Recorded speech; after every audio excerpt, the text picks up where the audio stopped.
love sports. Sports. This is the Sports Page with Mitchell Williams on 97.3 and 99.3 SuperTalk, Mississippi. Hey, good afternoon and good evening, and welcome to the Sports Page here on SuperTalk, Mississippi. And yes, the hour is the same, but the outside is different now that the time has changed. We're now broadcasting with a little more sunshine.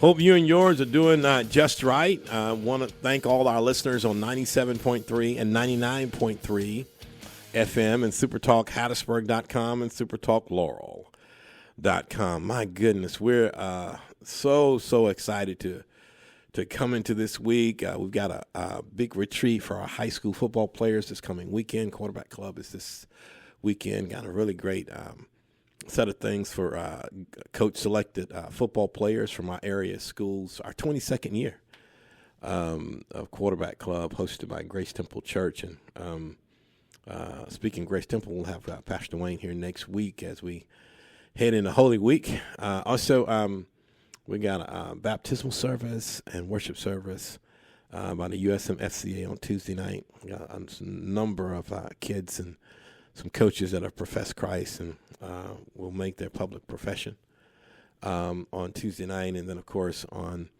Friday is our Good Friday Breakfast of Champions with Swayze Bozeman. So we're excited. Thanks to everyone listening to us on SuperTalk, Hattiesburg.com and SuperTalkLaurel.com. If you're listening to us on the road or at your business, or if you're just jogging or working out, or you just are online, thank you for listening to these radio stations. North to south, as far north as the other side of Laurel, south, the northern part of Stone County, and east to west on the other side of Waynesboro. And the other side of Columbia. We are pumped to have you with us on what has been a beautiful day. Speaking of beautiful things, we've got a number of historic things that have happened, and it leads with really the retirement of Coach Steve Knight. Man, my friend, Coach Knight, I'm kind of sad to see him go, but on the same token, I mean, what a career coach has had. I mean, you'll hear more, I'm sure, on Crusader Talk about that. After 44 seasons, Mississippi's winningest basketball coach announced his retirement at the age of 25. Coach Steve Knight took over the Crusader program, and then that was in 1982. He went on to win 11 conference championships, 8 tournament championships, 15 trips to the NAIA postseason. Won 816 games. That's 8th in NAIA history. That's the most in Mississippi. He was the top active coach in wins before retiring last week here in our state. He won 20 or 22 games in his career, 22 times. How about that? He was honored 15 times as the coach of the year. Ooh, that's crazy. And the year that he retires, Coach Knight tied the school record for wins with 28. That's just awesome, just incredible. He's the first Cary representative ever going into the Mississippi Sports Hall of Fame, and he's already in 6 other Hall of Fames. How about that? And just a wonderful man, and I'm sure you're going to hear more on the top of the hour about him. Congratulations to Coach Knight. Hopefully we'll get a chance to honor him at the Breakfast of Champions on Good Friday morning. The Southern Miss baseball team ranked as high as 11 in some of the national polls, won 2 of 3 from Troy over the weekend. The Golden Eagles are 19-5, 3-3 in league play, in Sunbelt League play, and they host Appalachian State this weekend. Coach Christian Ostrander had these words to say about his team after this weekend and winning 2 of 3 against a very tough conference opponent. Here's Coach Christian Ostrander. No doubt. I mean, we knew it was going to be a dogfight. They're really good. They got a really good offense. They got good arms on the mound and well coached, just everything. So a lot of respect for them. And but just proud of our guys. Winning the series the hard way.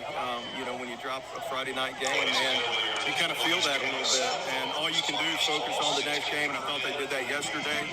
And then today was just what we saw. It was going to be a heavyweight fight. And you got to stay in it. And guys down 4-0 and didn't really panic. And yeah, man, some great pitching out of the bullpen too.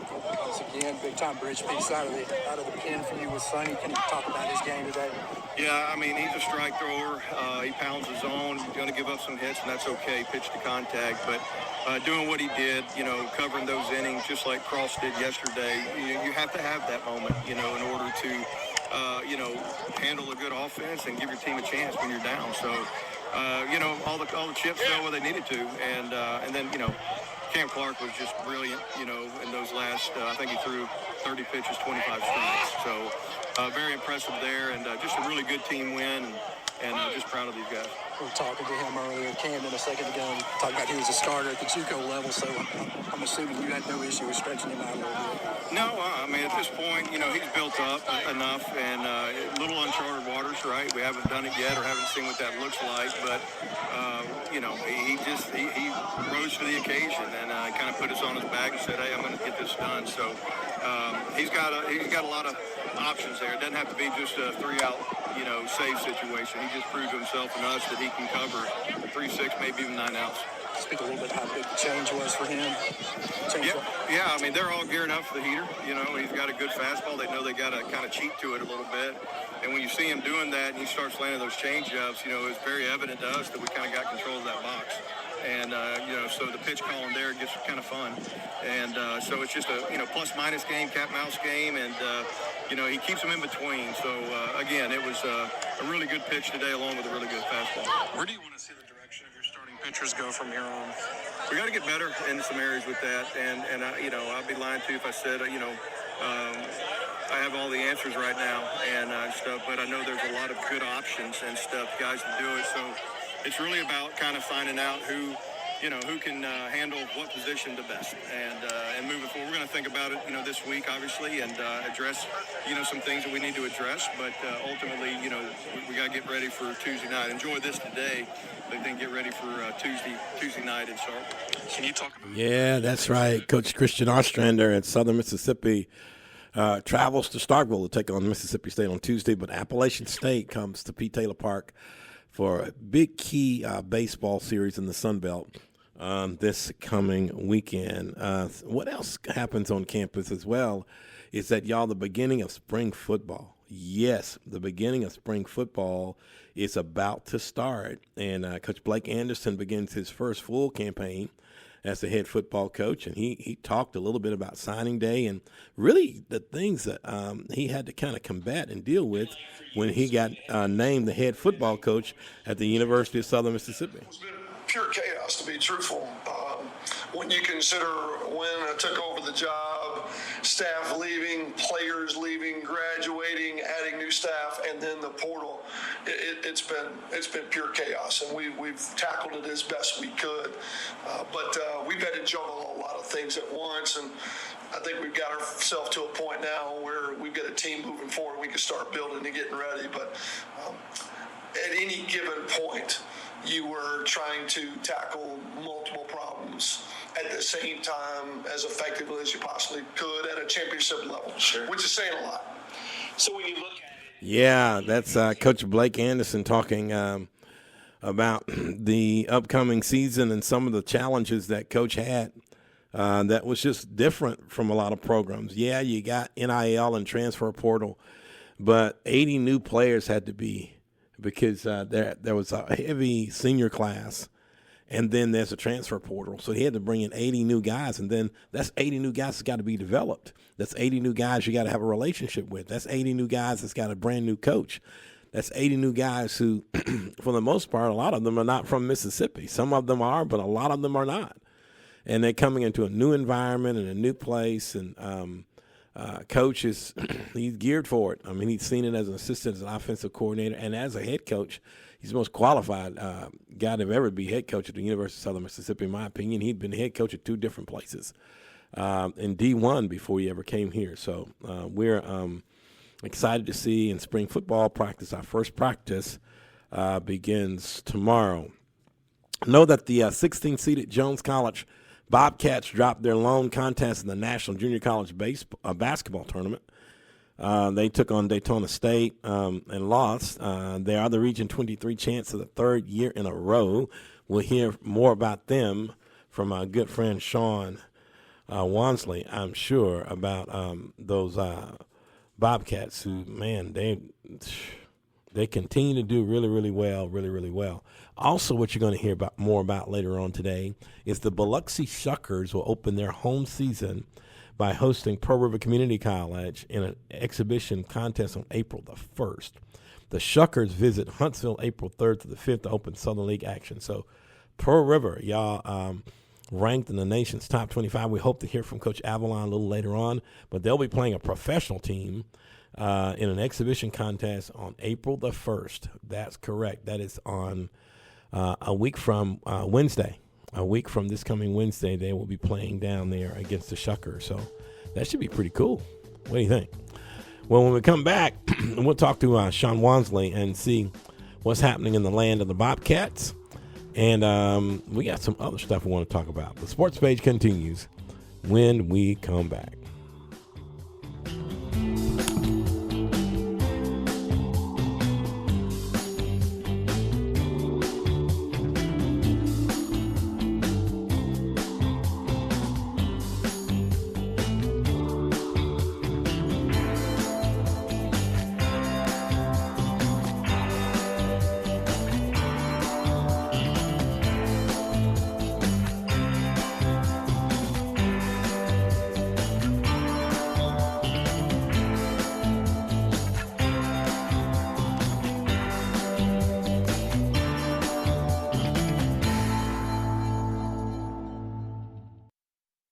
This is the Sports Page with Mitchell Williams on 97.3 and 99.3 SuperTalk, Mississippi. Oh, yeah. Welcome back to SuperTalk, Mississippi. Just saw that Thomas Crabtree is slated to start against Mississippi State for the Golden Eagles in the midweek game against Mississippi State. Mississippi State swept Vanderbilt over the weekend, so it should be really outstanding and good. So we're excited to see what's going to happen up there in Starkville. Of course, the last time when Mississippi State came here, Southern Miss beat them. So, and of course, Mississippi State has a lot of local folks, including two awesome young men from Purvis, the Parker boys. So should be really, really awesome. Got a lot of local guys playing on both teams. All right. Hope you and yours are well. And, y'all, you can tell a little scratchy I am because of this pollen stuff. We're on the other side of it. But good gracious alive, man. Maybe it'll stop after a while. Maybe it's stopped in Ellisville. We'll see. With us is the sports information director at Jones College, our good friend Sean Wansley. Hello, Sean. Hey, Mitch. How are you today? Sean, I feel great, but I may not sound that way. I mean, I'm this pollen is a little scratchy, a little what, but we're getting there. How you doing? Yeah, everything's good up here right now. Awesome. First, let's talk basketball and talk about the men's basketball team playing in the national tournament. And, yeah, okay, we got a result from it. But I don't know if I, on this order, can remember any Jones team or any, just going to the national tournament 3 straight years or any team in our state that many times. Give us some insight, Sean, consecutively. Certainly, it's the first time for Jones to ever go 3 straight years.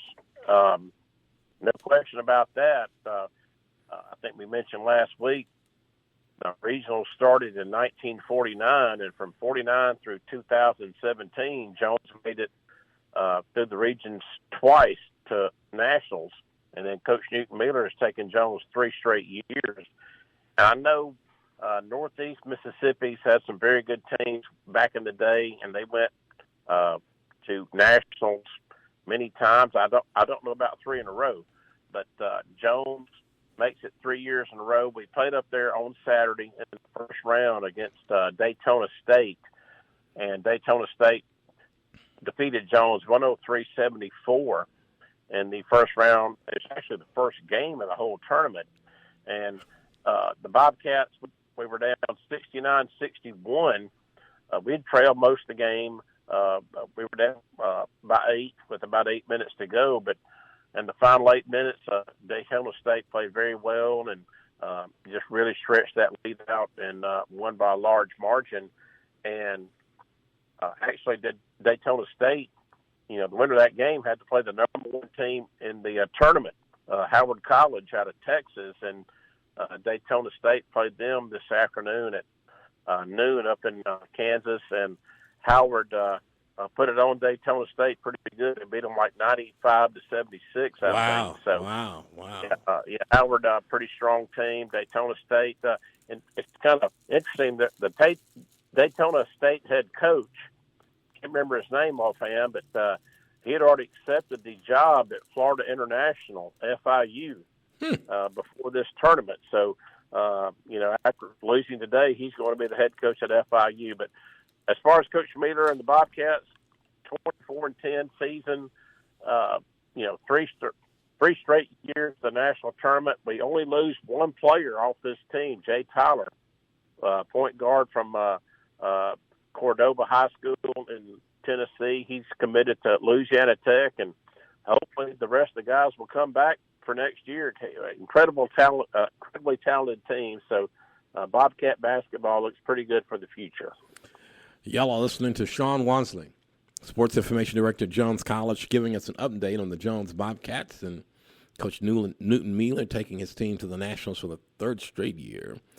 And now it's softball, baseball time now, really taking the full stage, so to speak. And give us an update on how the Bobcats and the Lady Bobcats are doing.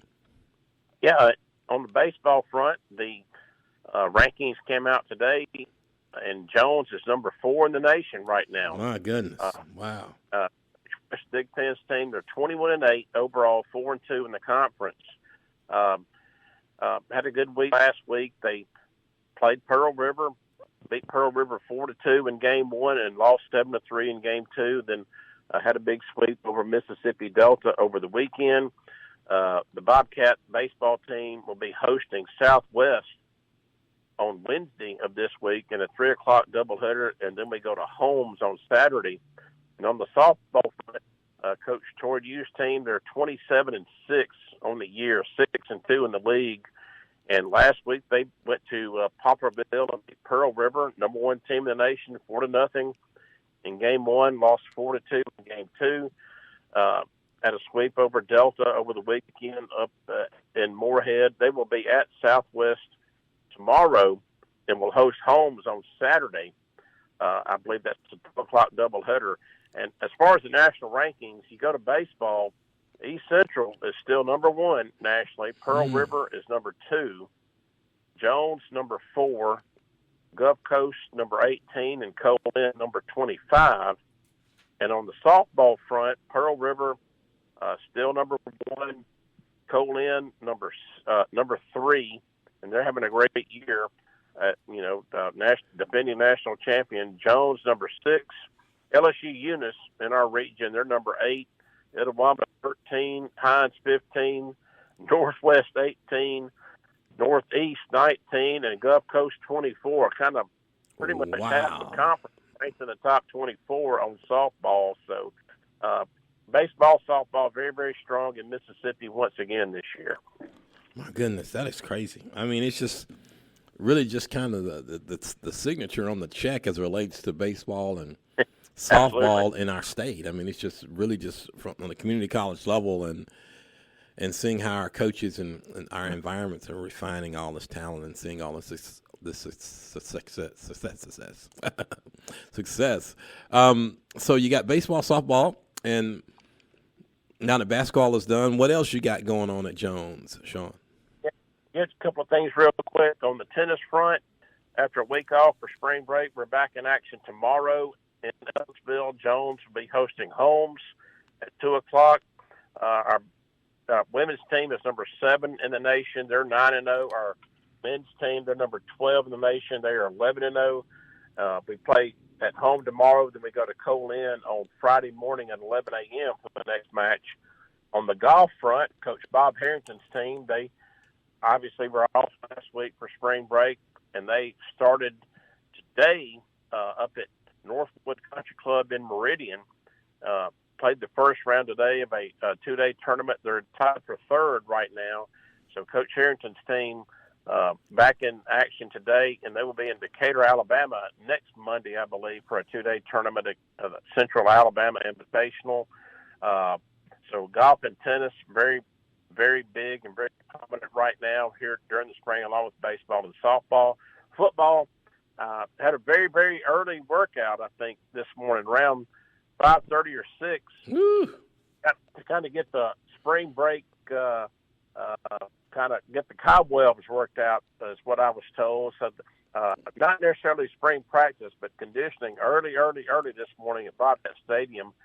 And Coach Latrell Pollard's team, I think, will begin official spring practice a week from tomorrow, March the 31st. And they'll go the last few weeks of this semester and get things going. He's got 30-plus out for spring.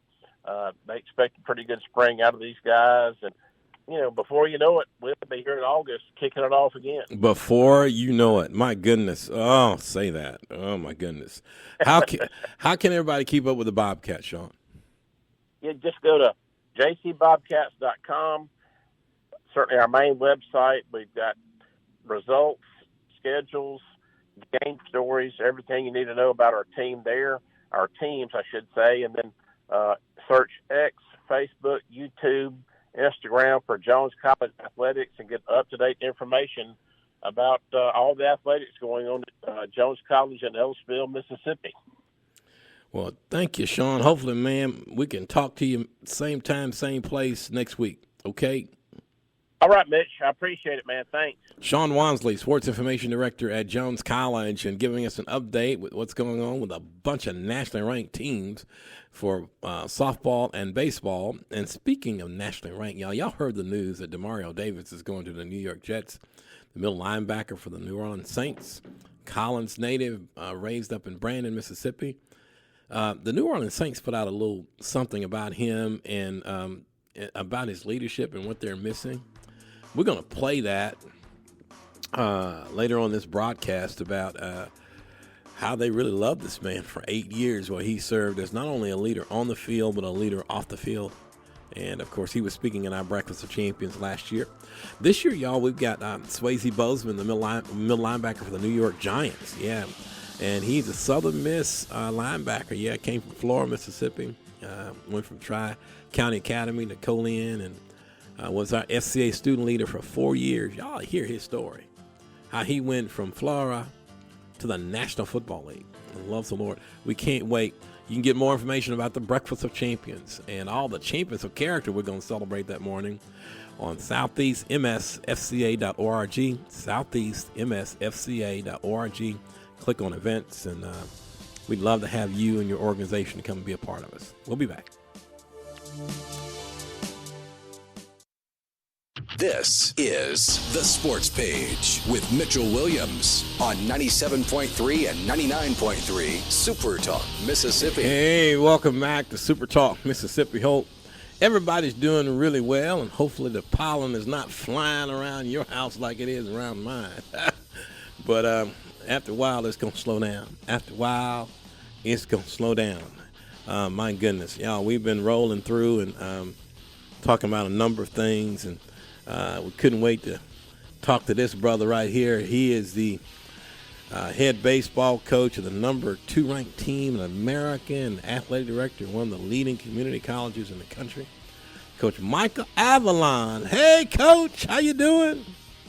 I'm doing really good. How are you doing? Doing really, really good. Really, really good. I'm just, man, it's just such a beautiful day. What a great environment to play baseball. And before we get into you guys sweeping East Mississippi and all, how did this thing with the Shuckers turn? I mean, how did that come about? I was pumped up when I saw that. I was like, wow, the Shuckers may not be ready for them Wildcats, even though it's an exhibition game.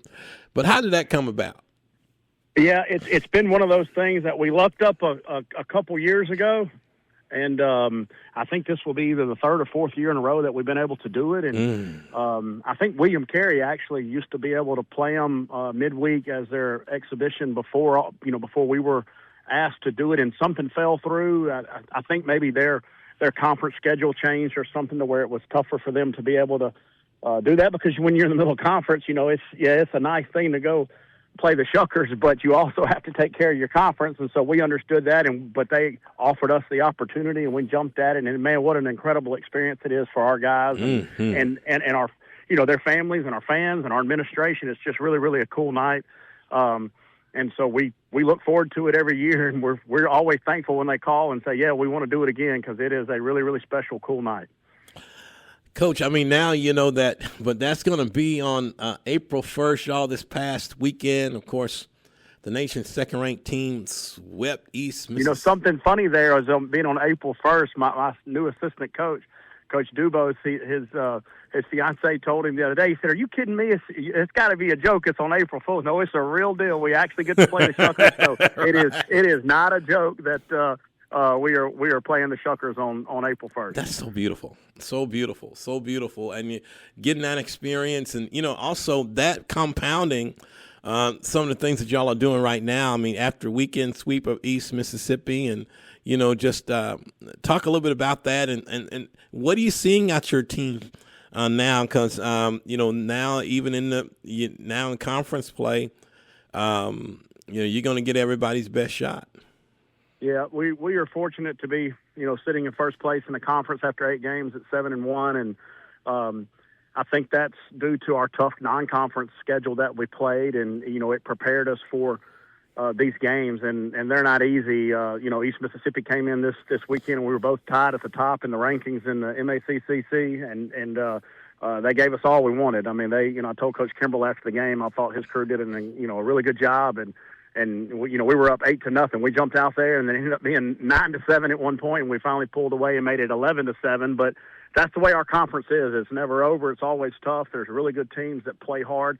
And the interesting thing about our conference that's different than other places in the country is that everybody knows everybody, and these guys grew up. When you looked at East Mississippi's roster, you had several guys from down on the coast area, and so we had we had a really good crowd at the Dub on Saturday, and so it's a little more personal, and it means a little more because the guy that you're playing, across from, and nobody wants to, get beat by their buddy, so right. It just means a little more, and but that's what I've seen out of our team is just their growth. We've been really beat up this year, and we've got 2 of our top hitters out. Our number 1, Cal Culpepper, has been out, since the first weekend. So we're trying to get healthy. Jackson Hood, our probably one of our better hitters, broke his hamate bone a couple weeks ago, and today is the first day that he swung a baseball bat. So we're looking forward to him hopefully joining us back in a week and a half or 2.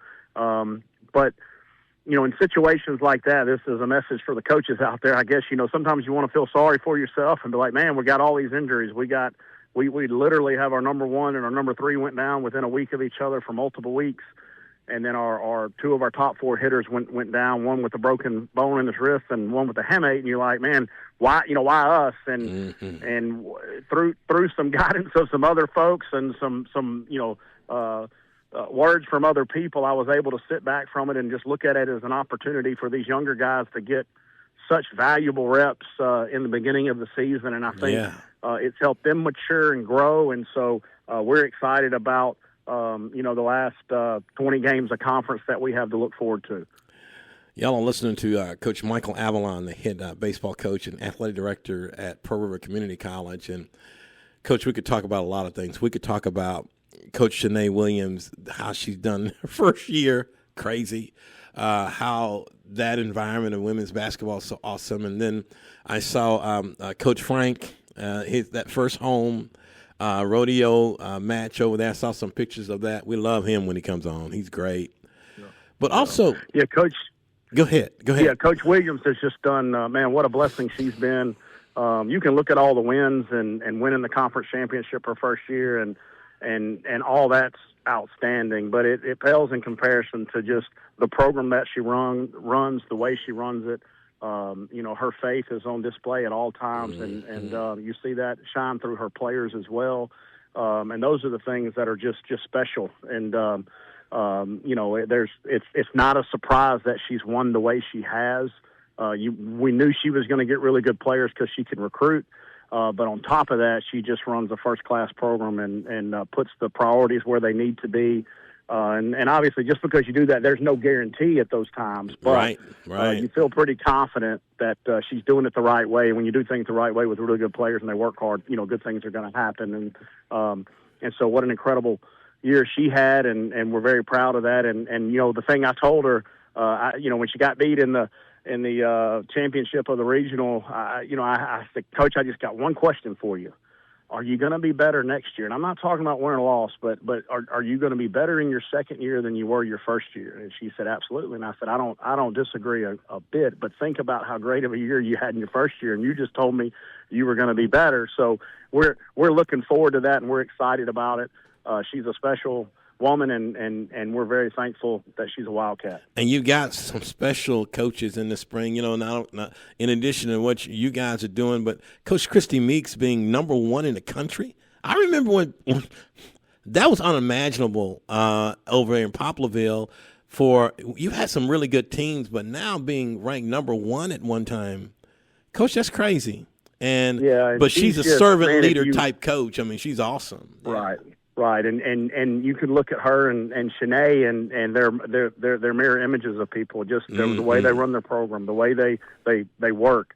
The young ladies that they bring in, and the just everything about their programs are very, very similar. Their priorities are in the right place. The thing that's been really cool about Coach Meeks and her, I guess, tenure here is just that every year she gets better. Yep. And she's climbing, and I know she was so proud of that, but we were also so proud of where she's gotten our program, and it's at the top. And now the hard part is staying there, and so far they've done that, and they've handled that expectation that comes with that and the pressure, and that's the next step. And so far in that next step, she's done a tremendous job, her and her staff and her girls, and they're a lot of fun to watch. They can, I thought we could hit it a long ways, but Naya in the middle for them, I think she's got 17 home runs. And my son, he's pretty smart, a lot smarter than I am. He's like, Coach, Dad, that's like almost, a home run a game. And I said, yeah, that's not normal. That's not something you see every day. Right, so, right. They are a lot of fun to watch, and I think they're going to continue to make this run. And I believe they're going to be in the World Series this year and make a run there as well. Coach Avalon, 2 quick questions before our time leaves. Tell me how proud you are of Camden Clark. I mean, my goodness. I mean, against some of the greatest opponents that our country has to offer in college baseball, he's flat throwing fire out there coming from Pearl River. I went to church yesterday, and I was looking forward to just getting home and watching those guys. That was my day off, and I got to sit outside with my family and turn that on, and I actually got a message from Patrick Oates during the game, and I don't know if he thought, I don't know what he was thinking, that maybe I wasn't watching, but I was definitely watching, and he said, man, what a moment for that kid and his family, and not only that, but what a moment for Pearl River Community College baseball too. Yeah. And I texted him just a little video of me and my boys and my little girl in the backyard watching him and them clapping when he did well, and it brings chill bumps to me now, but watching that kid grow and mature, and his dad stopped me the other day at Southern Miss when I went over to watch them in Nichols, and he said, man, just Pearl River, was what he needed. He could have done it another way, but that 1 year he had at Pearl River led to this, and I was thankful to hear that, and that just shows how special this place is, and what it can do for young men and their families. Last question. What do you want to see down the stretch as you get ready for this week and in the next couple of weeks? What do you want to continue to see from your baseball team? Well, and I'm going to give you a real, honest, authentic answer. I'm going to tell you what I saw from them today, and what I challenged them with today is there's been teams, we've had really good teams in the past, and I've got on that bus and we go to certain places, and I just seen that look in their eye, and I don't have to ask anything. And I said, I got to see that look more often, and I got to see when Caston Thompson was there for us last year. Cam Clark. I knew Cam Clark wanted the baseball. I would not ever want to go to the mound and try to take the ball from Cam Clark. That's the kind of intensity that he played with. Those guys have that. That comes from confidence. It comes from belief. It also comes from a coach telling them, hey, that's what it looks like. And so I reminded them today that, hey, I want to look in your eye and know that we're good. I want to know that it's all right, that we've got it taken care of, and that's the next step for this group. Coach, thank you. Thank you. Thank you so much for spending some time with us. I want to revisit with you the next 2 or 3 weeks, my friend, and just talk a little baseball and a little bit more life too. Okay? Thank you. Thank you. Thank you. Thank you. And always, anytime you need me, you holler. Appreciate you. Thank you, Coach Avalon. Coach Michael Avalon, everybody, the head baseball coach and athletic director at Pearl River Community College. They're ranked number 2 in the country. Got a softball team ranked number 1 in the country. Ooh, my goodness. And they're doing a whole lot of great things over there. And so it's awesome to see. Y'all, when we come back, we're going to cross the T and dot the I, get ready for Crusader Talk at the top of the hour, and put a wrap on this thing and get ready for hopefully an awesome and incredible and wonderful and fruitful week. The sports page continues here on Super Talk Mississippi in just a moment.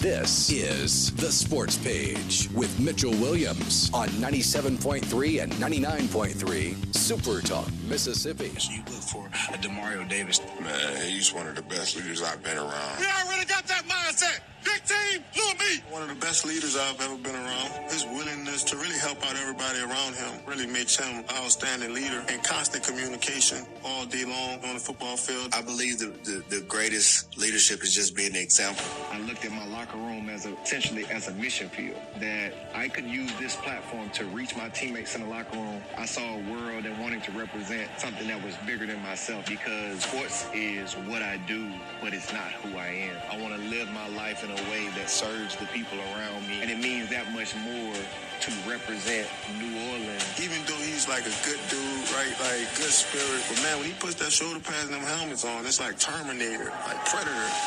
You need to be thinking 5'6" over there. Do I want to go that way? I don't know, he's like a bulldozer. He's like 6'4", 250 pounds of muscle and anger. And DeMario Davis comes up with the interception. He hits like nobody's business. He'll knock them out with his right out of your mouth. The heartbeat of this team, the heartbeat of this city for a long time. It is very easy to love the people here, to serve the people here. New Orleans is a city that hugs you, and so we're just hugging the city back. It's just a way of us loving the city that has showed so much love to us. DeMario Davis, my goodness, y'all now going to the New York Jets. That was the team that drafted him, and that was the tribute that the New Orleans Saints put out on this awesome, incredible man. My goodness. I want to thank our listeners and want to thank Sean Wansley from Jones for being with us, and Coach Michael Avalon, athletic director, head baseball coach of the nation's number 2 baseball team, being with us. Love talking to Coach Avalon. He's awesome. And so, one thing about back about DeMario, man, DeMario going and facing a God-sized challenge, right? Yeah. And I think about the Southern Miss baseball team. Yeah, they're good, but every game they play is going to be challenging. They got to play Mississippi State at Mississippi State on tomorrow, and then Appalachian State comes in for another weekend series, meeting a God-sized challenge. Yeah, I think about Swayze Bozeman, who's going to come speak for us at the Breakfast of Champions on Good Friday morning, April 3rd. Man, you got to hear his story. Country boy from Laurel, Mississippi, from the farm, now in the NFL playing for the Giants. I can't wait for a lot of our kids and our parents and our coaches to listen to it. A God-sized challenge. Everybody got one, right? You got something that looks pretty big. And this is Nehemiah 6:16. It says, and it happened when all the enemies heard of it, and all the nations around saw these things, that they were very disheartened in their own eyes, for they perceived that this work was done by our God. That's Nehemiah. And this wall that he built, commitment came before anything else. Yeah. He had it and he drew it up, and then he finished the wall in 53 days despite some adversity. Yeah. When all the enemies heard of it and all the nations around it, they were disheartened in their own eyes, for they perceived that this work was done by our God. You know, folks who want to get stuff done, they possess some characteristics. One is a compelling purpose. They make a great commitment to a cause they believe in, and then clear perspective. They don't let fear cloud their view of the future. I love this continual prayer. They pray about everything, and they gain God's favor. And then the one I loved the most was they had courageous persistence, compelling purpose, clear perspectives, continual prayer, and courageous persistence. Wow. They move ahead despite the odds. Wow. Nehemiah did it, and I'm sure Coach Steve Knight did it. Can you imagine at age 25 getting a basketball program and being there faithfully for 44 years? And you're in the town where there's another D1 program, and all you did was win. That's all Coach Knight did. I mean, you think about it. Steve Knight, at age 25, won 11 conference championships when he started. And by the time he finished, 11 conference championships, 8 tournament championships, 15 trips to the NAIA postseason. Won 816 games. That's the most ever for any coach in Mississippi collegiately. 15 times as coach of the year. Continual prayer, but more importantly, courageous persistence. He never quit. And they moved ahead despite the odds, despite a big budget, despite not having all the resources that everybody else had. He just had this level of integrity, and he kept going and kept going and he kept going. And we will not see another one like Coach Knight. Not the way that society is now with coaching. We won't see one like him, I don't think. I'm blessed to know him, blessed to call him my friend, and I'm looking forward to hopefully seeing him on Easter weekend. He got a lot of stuff going on, but I hope to get to see him. Maybe we need to be like that, y'all. Go meet a God-sized challenge and have a purpose about ourselves, have a perspective about ourselves. Don't stop praying, but man, that we are persistent. Like nothing else. From all of us to all of you, we hope that you have an awesome, incredible week. Y'all, next week we'll talk Jones and Pearl River, but we're going to talk Easter. We'll have Pastor Dwayne Higginson in this next coming Monday, and then we'll talk Easter. Hopefully everybody will come back and see us. All right, take care, everybody. Crusader Talk is at the top of the hour. We'll be back.